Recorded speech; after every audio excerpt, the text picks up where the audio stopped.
waaw asalaamaaleykum damay def vidéo déjà pour leeral nit ñi nga xam ne xamuñu sax lu gaal gi riir lenn rek lañu bëgg mooy chahuter wala nekk di falsifier ay fake news xam nga naan ay xawma lii lee wala fay ay mercenaires ñu ne ci net bi di saaga nit ñi wala di teg ay fake vidéo ay xawma kuram makeek ay yooyu yëpp xam nga ay enfantillage la quoi ñoo leen ko dàq te jaar nañ ci nit ñi yéen li ngeen war a comprendre au fait au lieu ngeen nekk fii bëgg nekk ay con xam nga au lieu ngeen nekk li ñu naan mourir bête nga war a jàng déjà tarixa tijaan lan moo ne ci biir ba sëriñ si jubóowuñ bon sëriñ si jubóowuñ dañuy maslaa ñëpp xam nañ ko quoi mais amul sëriñ si jubóowuñ li tax sëriñ si jubóowuñ da lay expliquer su ngeen comprendre di ngeen bàyyi di ngeen nekk nit ngeen bàyyi déconné bon li tax sëriñ si jubóowuñ mooy tarixa tijaan dafa am compétition dès le début mooy sëriñu kër diine yëpp ñoom ñëpp dañuy def compétition comme ay élection dañuy jéem a run pour kan mooy remporter élection yi pour nekk saaxibul fayda Cheikh Ahmed Tidiane dafa wax prédiroon ne dina am kenn ci taalibeem yoo xam ne dafay ñëw nangu taalibe yëpp xamal leen lan mooy dëggi tijaaniya voilà yombal leen yoon wi parce que ni mu demee woon mooy au début bi tijaan yi dooru ñëw mënuñu fi ñu nekkoon ñoom quelques nit rek lañ mënoon a gindi ñu xam seen borom gindi mu xam seen borom moo tax tarixa bi tax a jóg léegi nag bi ñu yégee ne nag ne am na kenn ñeseen ku gagné élection yi muy Baye Niass sëriñ sëpp ne léegi danañuy jouer au mauvais perdant léegi ku ci amoon ay taalibe ci benn dëkk da ngay ragal léegi su bàyyi ñëw nangu taalibe yi léegi nag loolu ci boppam moom moo indi coow li yàpp Sénégal bi ñëpp bu njëkk sax dañ daan nëbb ne Baye am na fi taalibe léegi day door a feeñ bi internet amee bu njëkk soo waxee Baye am na taalibe Nigéria yeneen sëriñ si nañuy xanaa olof Nigéria dañu dégg olof ba ñu nekk ba Baye di am taalibe loolu lañu daan tontu bu njëkk léegi nag problème mu saaxibul fayda boobu noonu moom moo créé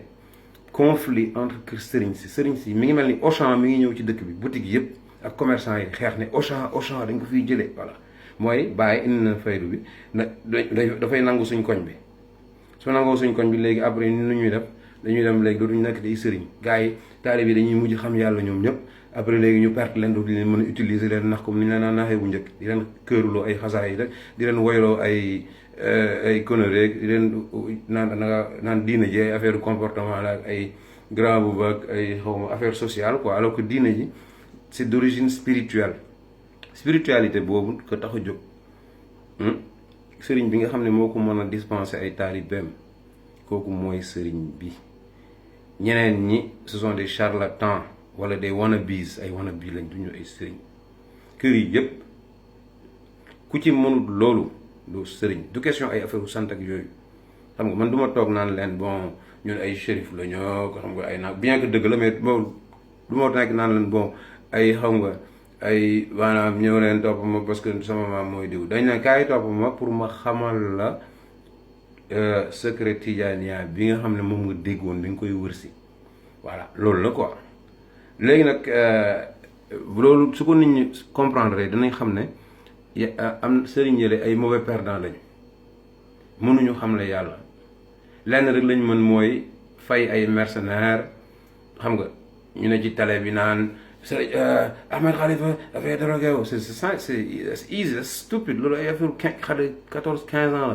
la màgg leen xam nga mais mag mu dem ba am 50 ans 60 ans 70 ans amoo lenn looy def loolu di fay ay mercenaires wala di changer ay di créer ay fake news soo créé YouTube Macky Sall ñëpp xam nañ ne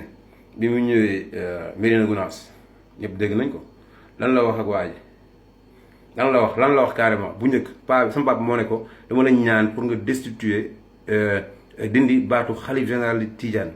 mu jógee fi waru fi am pour lan xalif général di Tidiane saxabul fayda mooy war a nekk mooy xalif général di Tidiane soo ko perte nga élection yi demal nga uti beneen liggéey wala nga au moins nga ñëw jàppale saxabul fayda xam nga that's what it is quoi su dee honnête nga quoi mais su dee honnêtoo li ngay jéem a def mooy xam nga waaw kii bind naa nangami téere rek ay sëriñ bi def na lii rek yooyu yëpp ay conneries la islam au début amul ay téere dafa am initiation mystique c'est initiation mystique la dañ lay jox ay dog nga wirdo ko mais en réalité su la neexee yàpp ne wirdo yi la mais am na feneen fu ñu koy jaaree nga yegg xam sa borom loolu moo fi nekk depuis yonent yëpp moo leen tax a jóg aadam ma xam nga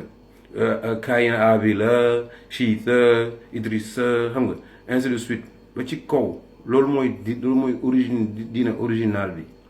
xam sa borom